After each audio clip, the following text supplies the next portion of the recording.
Okay, fun seekers, here it is. Here is the entire semester in one presentation. Do you want to eat well or do you want to sleep well? Stick with us and we'll help you eat reasonably well and sleep reasonably well, unless the world ends, in which case, it doesn't matter where your money is. We're going to focus in on the eternal debate, the eternal struggle, the tug of war between risk and return. And afterwards, hopefully, you'll begin to see that it's not as horrible as it seems. It's not as difficult as it seems to deal with the emotions. By now, you're learning that the intellectual part of investing is pretty straightforward. It's the emotions that can harm us. And we're going to start the process of dealing with them. Let's get started on slide 35. Revisiting investment return. Over the long term, equities, stocks have produced the best financial returns. Now, again, let's not get the real estate world involved. They'll be jumping up and down, the real estate agents and investors saying, he's not talking about in real estate. Relax, it's a whole other world. So stocks have returned 8, 9, 10%. They've actually done better, but we tell people 8, 9, 10%. Fixed income securities, well, they used to be like mortgages, 5, 6%, but now they're paying a whole lot less. Here it says 1 to 5% for treasuries and muni bonds. Well, that's not true these days. Corporate bonds not paying 4 to 6% either. Some are, but those are distressed bonds, often called junk. And then short-term investments, well, 1%, you're lucky, less than 1%. Mutual funds will more or less, often less, reflect the underlying assets that they invest in, which we've already learned. So that's the straightforward part, the return. This is what we expect over the long term if we invest in these categories of investments. So if we take a long-term view, let's go back to 1928, courtesy of the New York University Stern School of Business and the Federal Reserve Bank of Minneapolis. We see that $1 in the stock market has done pretty darn well. Almost $6,000 as of December 31st, 2020. Bonds have done pretty darn good. $1 turned into $90, but look at the difference between stocks and bonds. That's called opportunity cost. Yes, it is opportunity cost. And the treasury bills, which are short-term investments, savings accounts and the like, have only done $21, which is better than inflation at $15, but still, if we have a long-term view, look at the opportunity cost of keeping your money in the bank. So intellectually, we say, look at that. Obviously, that's a very good case for investing in stocks. But what's the problem here? This is a logarithmic scale. I know it's not math. It's math, but don't worry, we don't have to compute it. It's there for us. And the reason it's there for us is because logarithms allow us to compare numbers that get very large very quickly. And if this were created to arithmetic scale, where each individual unit was 1, the darn thing wouldn't fit on the screen. And the difference between stocks, bonds, treasury bills, and inflation would be impossible to see, because stocks would be 6 stories high, and the other 3, the bonds would be maybe like 2-3 feet, whereas treasury bills and inflation would be maybe an inch. And that's why we use logarithms to turn exponential growth graphs into straight lines. So this looks like a fairly straight line with a few bumps along the way. Ha ha ha ha ha. Right. Because of the logarithms, those little squiggles are huge changes. And we use logarithms for earthquakes. You know, you hear people say, "Oh, it's a 4.3. Oh, it's a 6.2," and they say, "Well, that was a 4. That's not so bad. I guess an 8 is twice as large, isn't it?" No, the difference between a 4 earthquake or category 4 earthquake and a category 8 earthquake is not twice as much. It's 10 to the fourth time, 10,000 times more powerful. And the same thing is true with these numbers. Stocks have clobbered the other investments. But those little squiggles are big changes where you went from, in this case, between 1998 and uh, 2002 or so, you went, almost 50% down. And then in 2008, you did go 50% down. It doesn't look like much, does it? But it is a huge difference. But again, the news is good. That's the idea. What we're showing you is that intellectually, you see that stocks have done better. Now, is it a guarantee for the future? Obviously not. We don't know what the future is going to be. But if the whole thing falls apart and crashes and cracks and dissolves into a pool of tears, if there's no food at the Vons and there's no gas at the Chevron station, there's no clothes at the Gap, and the cell phones aren't working, and the SDG&E, or a utility company, is not pumping out electricity or gas, and the schools and the hospitals and the banks and the fire departments are all shuttered, and the trash isn't being picked up, and the sewer systems fall. It doesn't matter where your money is. Failure is not an option. As I've told you, I'm firmly convinced that we are going to fix the problems technologically and economically that are facing us in the next several decades. We're going to do it. We have to. We have no choice. What scares me is the politics, because the rise of fascism and authoritarianism does not bode well.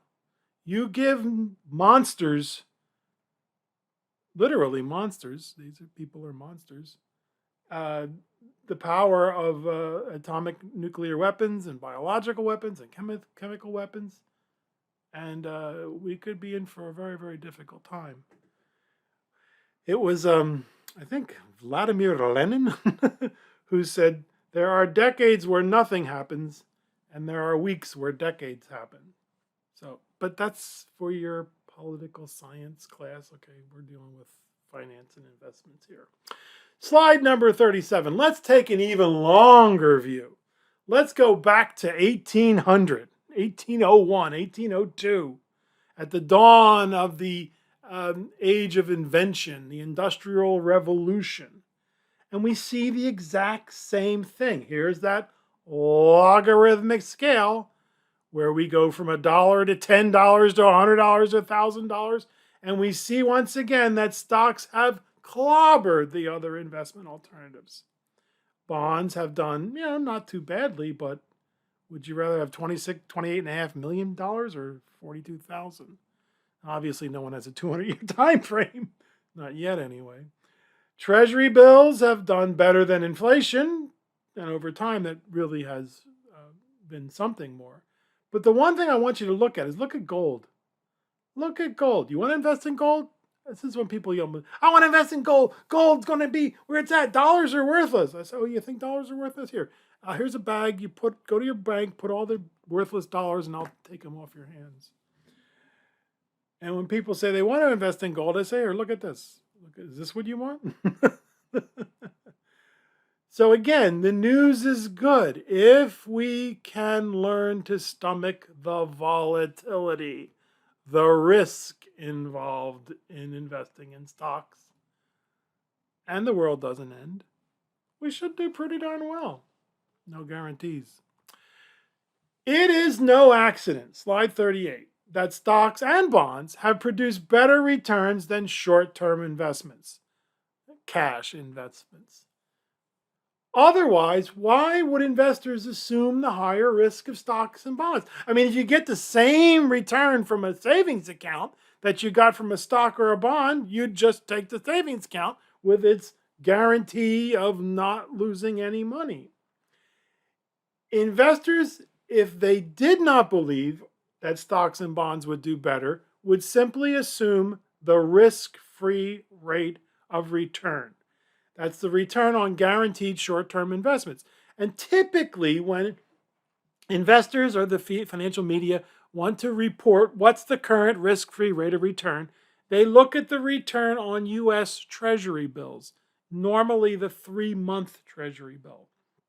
And we'll discuss Treasury bills in our next presentation on short-term securities. But just know that they are short-term investments that are essentially guaranteed. They're one of the safest investments, if not the safest investments in the world, because the United States Treasury is not going to go bankrupt. Don't let anybody tell you differently. And that's what we call the risk-free rate of return. And that's probably going to be you see it's whenever you see a definition that's italics, that's usually means it's going to be on the test. The same thing is true with risk premium. This is the reward for bearing that risk, the extra return on a risky asset over the risk-free rate of return. In other words, okay, I'm going to accept higher risk than a U.S. Treasury bill, than a guaranteed rate of return. What's my premium? What do I get out of the deal? What should I expect to have above and beyond that risk-free rate of return? And so here are risk premiums from 1928 to 2020.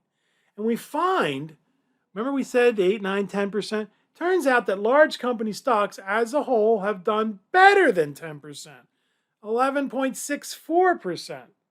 And you might see people report 11.9, 12. You might see people report 11.1 or whatever, but it depends on who's doing the number crunching. This is, again, the New York University Stern School of Business, Federal Reserve Bank of Minneapolis. So that's still pretty darn good, isn't it? Yeah. So our risk premium was 8.32% because during that time, we could have put the money in Treasury bills, United States Treasury bills, and gotten 3.3%. So we got a whopping 8% above the risk-free rate of return for stocks. But we had to deal with the volatility. Long-term corporate bonds have done 7.25%. Remember we told you that bonds have been, up until the last couple of decades, have been doing pretty darn well. Kind of like mortgages, but mortgages are way down too. And you got a risk premium of almost 4% above the Treasury bills. The Treasury bonds, the long-term government bonds, have returned 5.21%, and you had a risk premium of 1.89%, a little, almost 2% better than your short-term investments. And notice that inflation during this period ran at 3.02%. So sure, you did make a little bit of money with the Treasury bill, but you did a whole lot better by assuming the risk of stocks. Did a lot better bonds, but did a whole lot better if you went with stocks. Risk versus reward, risk versus return. As we said, investment return is very straightforward. How much did you start with? How much did you end with? How long did it take you? That's your return. But measuring how much risk you took to receive that return is much more difficult. In fact, it's basically undoable. We get close to the idea. We come up with our own measures that are sort of hint at the volatility, hint at the risk, but there's no way to know exactly what's going to happen. Each year, the investment community measures the average annual return and the amount of variance from the average return. And using statistics, the resulting measures of risk are called variance and standard deviation. Now, I promised you're not going to have to do the math, and I'm serious. Variance and oh no, slide 41, look at that. You're not going to have to do it. I know, and I was a math major, and And I understand what these stupid little symbols mean, but I know people see them and just their eyes glaze over, or they get that deer in the headlights look, or they just break out in a cold sweat. So we will leave the calculations for your statistics class. Suffice to say, and this is what you need to internalize, this is what you need to understand. The higher the variance and standard deviation, the riskier that investment's going to be. The higher the variance and standard deviation, the more the investment return will deviate from what you expected to get, the average annual return. And these are just fancy schmancy terms for you can lose a lot of money, right? You can lose your money. So here, how do we calculate variance? That's the variance. They use uppercase R, and then they have this R row or something. What is it? Row? Is it squared or whatever it is? And here's what you do. This little sigma sim. You see that in the spreadsheets, right? It means summation. You take the return in any given year from 1 to 50 years or whatever. That's n 50. N equals 50, or n equals 20, or n equals 80. And then you subtract it from the average return. Now, the average return is the average. You add them up, all the numbers, you divide by the number of numbers, and that's the average. And then you square it. Now, why do you square it? That's to get rid of the negative numbers. By squaring the subtractions that you do, you don't wind up with any negative numbers. Everything's positive. You then sum all that up. You add that up from 1 to n, from 1 to 50 years or 1 to 60 years or whatever. And then you divide by n minus 1. Why do you divide by number of numbers minus 1? Don't worry. Take statistics.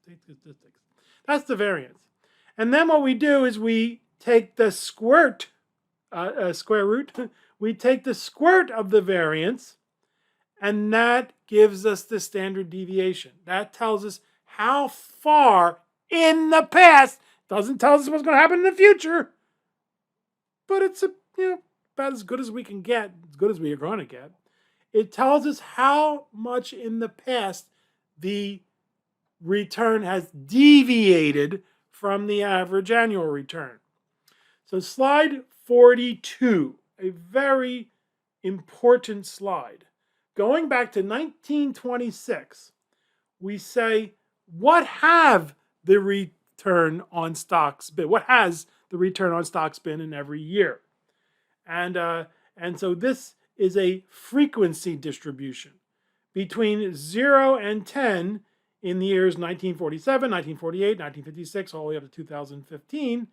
The return on stocks has been between 0 and 10%. Between 10 and 20%, you have 1926, 1944, 49, all the way up to 2020, which even with COVID turned out to first it was a disaster, right? Went down 36%, 37%, then went back up again. And then look at some of the very good years between 30 and 40, between 20 and 30, and then 20 and 40. Between 20 and 30, then between 30 and 40, 40 and 50, and some years over 50%. But that's the positive side. What happens on the negative side? Between 0 and negative 10, we have 1929, 1932, 1934, all the way up to 2018. Between negative 10 and negative 20, 1941, 1957, all the way up to 2002, 2001. Between 20 and 30% down, we had 2002, 1930, 1974. And then 2008, you got to go back to the Great Depression, between 30 and 40% down. And then 1931, the worst year, lower than 40% down. So you see, we don't know next year where that year is going to land. But we can look at history and say, well, this is what we saw in the past, so we have a pretty good idea what's going to happen in the future unless the world ends. Does this distribution resemble anything you're familiar with? Starting low and then going up and peaking and then back down again? You may have heard of the bell curve, the normal curve, the normal distribution. Nature's been very good to us, actually, because many things in nature tend to follow a normal distribution, with many things exhibiting a mean, an average, and then a variance on either side of that. And if the distribution is normal, if it is a bell curve, then what we're saying is, look, here's our average, and they're choosing 11.9%. We saw 11.67%. This is a different source, but it is very similar, almost 12%. And we see that that's the average. But in any given year, there's a almost 2/3 possibility, 68%, almost 2/3, that will be within one standard deviation, either plus or minus. That's why the standard deviation is so powerful. It tells us that, yeah, there's a 2/3 chance, if the past is any indication of the future, that we're going to be somewhere in between here, between plus 31% and minus 8%, almost plus 32% and minus 8%. If we go out 2 standard deviations, then there's a 95% chance that we're going to land somewhere in here between 50% plus and 28% negative. And if we go out 3 standard deviations, it's greater than 99%. We're going to be somewhere between 70% and 47.5%. Now, is it a guarantee? No, no, no, no. It's simply telling you what happened in the past. This is as good as we're going to get when it comes to measuring risk. There are a few other measurements of risk that we'll learn later on, but this is the most popular, and I believe it's the most helpful, because when you have a bad year, you feel awful. When your 10,000 becomes 8,000, or your $1,000 becomes $600, or your $100 becomes $50, or whatever. Once the numbers start getting large, it starts feeling worse and worse. But you know that was typical. That was expected. It's something that we knew was going to happen going in. So what we do is we take a long-term perspective and remember that unless the world ends, there's a good probability that next year we're coming back. And, that doesn't always happen that way. In 2000, it was a down year, and people said, okay, well, next year is going to be better. In 2001 was a down year, and people said, well, next year is going to be better. And 2002 is even worse. And those who jumped out in 2002 were not very well rewarded, because 2003 came roaring back. That's what investing in stocks is like. And we're going to see it over and over and over again. So let's take a look at another view of risk versus return, which maybe is easier to swallow.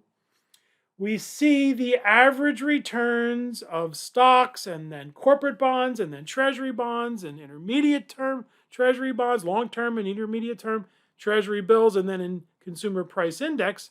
And we see that the less risk we're interested in taking, the less return we're going to get. And we see the standard deviation falling. It's interesting, though. In this case, stocks have a huge standard deviation. They vary wildly. Well, look at the corporate bonds, actually varied less than the treasury bonds. That's a bit of an anomaly there. But then the intermediate term treasury bonds varied much less than the long-term corporate bonds and long-term treasury bonds. And then notice treasury bills varied the least. In fact, they varied less than inflation. The greater the average annual return, the greater the standard deviation, and the riskier the investment, as measured by standard deviation. I hope it's not too scary. If so, stop right now, go back and review it again, and make sure you understand the relationship. You want high returns, you're going to get a big variation, a big deviation.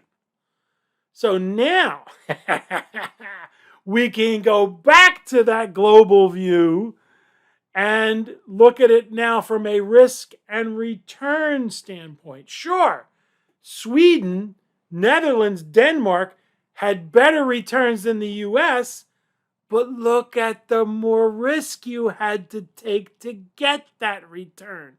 Look at the standard deviation of Sweden, almost 25%.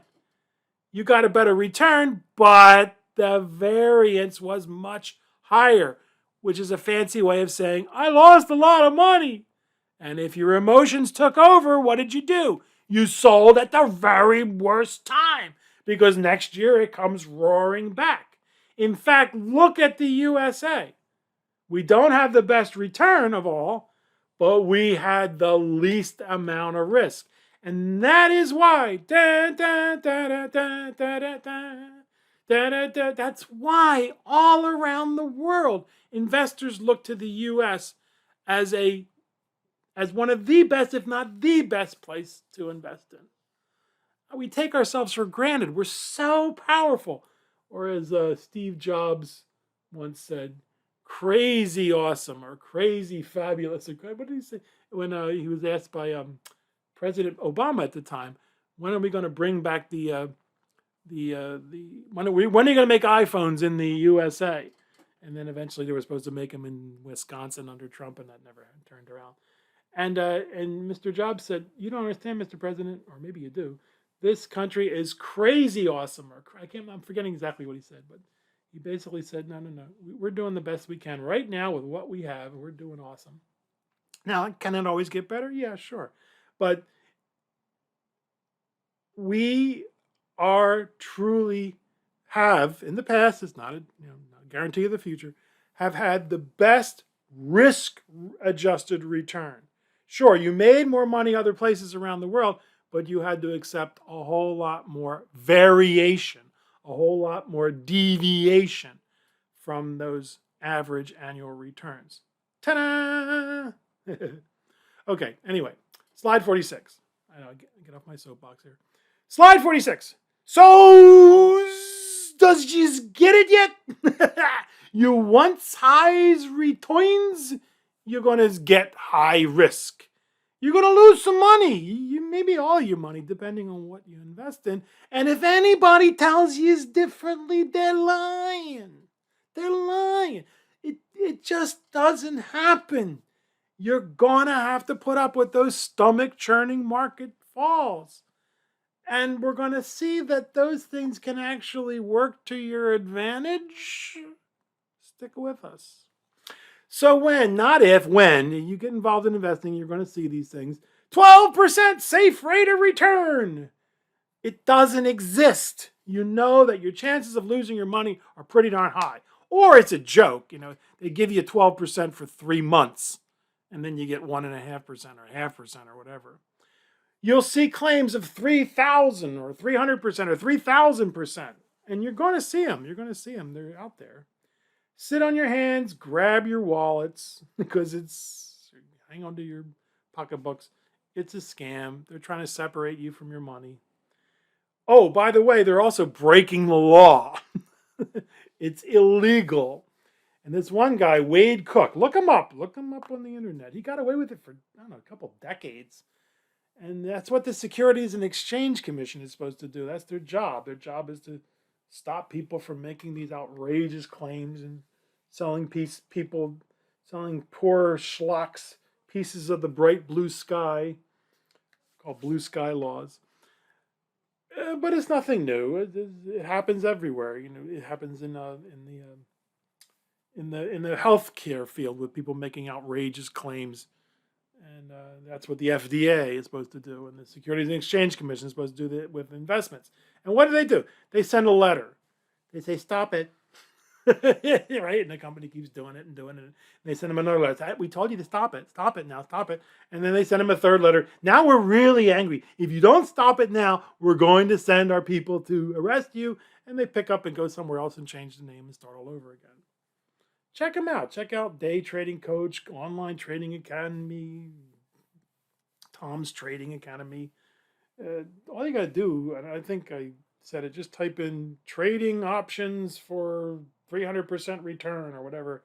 You're going to get all kinds of advertisements for $50 a month, $500 program, $3,000 4-day trading class.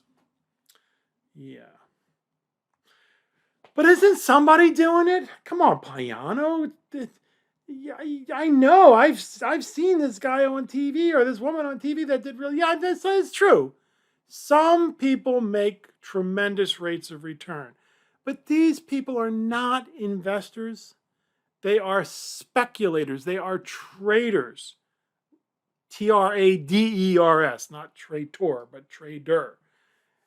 And this is a quote from one of the first traders who wrote a book on trading and speculating. And he said it very plainly.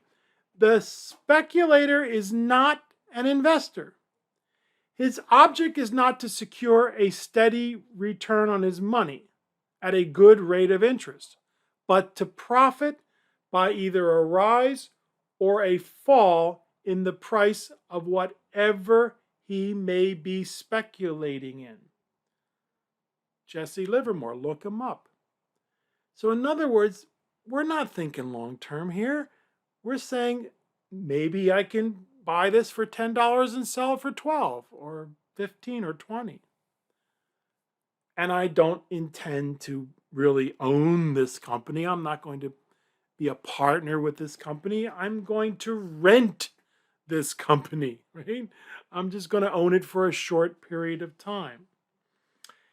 Being a trader can be very profitable, but it is also very stressful and very perilous.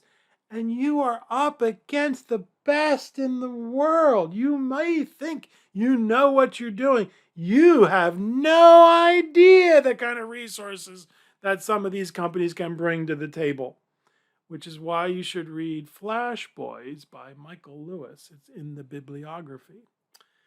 So we ask you again, do you want to be an investor or a speculator?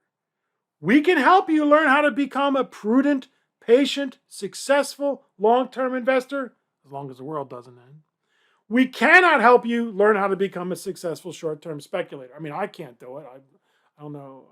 Why would I think I could train somebody else? I'm very sorry if that's what you thought. Did you think when you took this class that you were going to have 3 computers hooked up to the internet and 4 monitors and telephones and good luck. All I can say is good luck. And if you really do believe you can do this, I want you to read the story of John Gutfreund versus John Merriweather. It's from another Michael Lewis book called Liar's Poker, and it is absolutely awe-inspiring. These people are very good at what they do. They'll take your money and they won't feel sorry. And they'll just,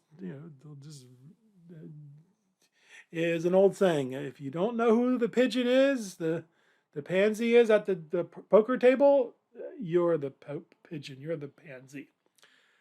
And another thing I want you to look at is the quotes from the interview with Mr.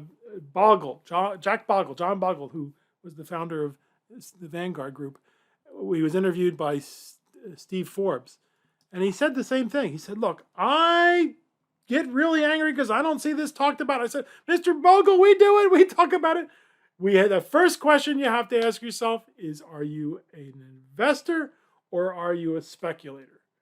And if you're an investor, you think long-term, you use techniques that get emotions out of the way. If you're a speculator, a trader, then emotions are your enemy. You have to, as Jesse Livermore says, you have to profit by either a rise and the fall in the price of whatever you're speculating in, and hopefully keep all emotions out of it. So, I hope I've convinced you. Let's continue. So, slide 48. Okay, Payano, what's a realistic rate of return for me? Well, after you've taken this course, you will have a strong foundation, a strong knowledge of the most popular types of investments. And again, those are stocks, bonds, cash, mutual funds, maybe real estate for some people. You will also know what levels of returns and what levels of risk you should reasonably expect to receive. And if you are a patient, long-term investor, I believe it is realistic to expect 8, 9, 10%. I mean, I'm certainly working on it myself, and so far, so good. As we will reiterate time and time again, there are no guarantees. Unless you put your money in the bank, then you're guaranteed. But if you invest in stocks, no. Even if you invest in bonds, although bonds are pretty darn safe for the most part. But is that good enough? Slide 49. Is 9 or 10% good enough? Well, dear students, it turns out the answer to this question is yes, it is. We have to make some qualifications though. If you start early, if you are patient and consistent. Now, I say start early, you don't start right today. I mean, you got, especially you younger folks, you have plenty of time in your 20s and even into your 30s. It's once people get into their 40s and 50s that I wish you would have taken this class. Wish you would have taken this class 20 years ago. If you're patient and consistent, invest consistently. If you don't get too cocky or greedy and chase after every next big thing that comes along. And most importantly, dear students, you do not panic when the market swoons, because you know what? It's going to happen. It's going to happen. It's just you don't know when. You wish you did. You could do certain things to make a whole lot of money if you knew when it was going to swoon, but you don't. That's the most important thing. Don't panic. Don't let your emotions take control. The trick is to take advantage of the time value of money, often called the compound annual return. And so the time value of money, compounding, has been called the eighth wonder of the world. I don't know. It's got lots of hyperbole out there. There's a quote attributed to Albert Einstein. I don't know if he actually said it, but Mr. Einstein, Dr. Einstein, what's the most powerful force in the universe? Compound rate of return, he said. I don't think he did, but it's a great story.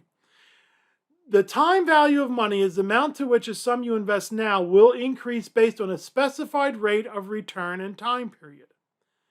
We call it, as we said, compounding, compound rate of return, compound interest, compound reward. It's the future value of the money. We can do it for two different situations: a lump sum, a single payment, a single principal, or a series of deposits, a stream of investments.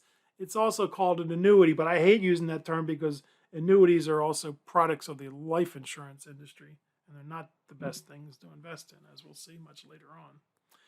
We will learn how to move from the future back to the present. Huh? What? That's called discounting, the present value of money, when we learn to assign valuations to stocks and bonds. Later, dear students, later, it's not as hard as it sounds. Sounds like magic, but it's not. And so, optionally, you can go do the future value exercises in chapter 1. Some of you might say, oh, we did this in 121, financial planning and money management. Fine. You don't have to do them again. And you don't have to do them now, because they're not going to be on the exam.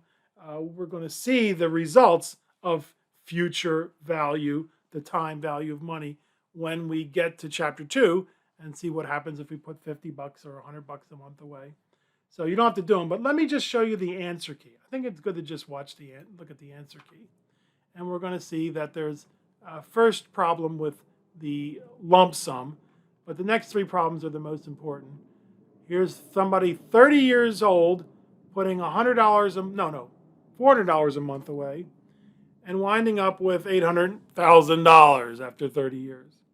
Here's somebody who's 20 years old and putting that same $400 a month away, but just doing it for 10 years. Just 10 years. She winds up with $1.4 million. And here's somebody who's 18 years old who stops going to $5. I'm sorry, $4, $6, 10, Starbucks, because he's spending $1,800 a year on coffee.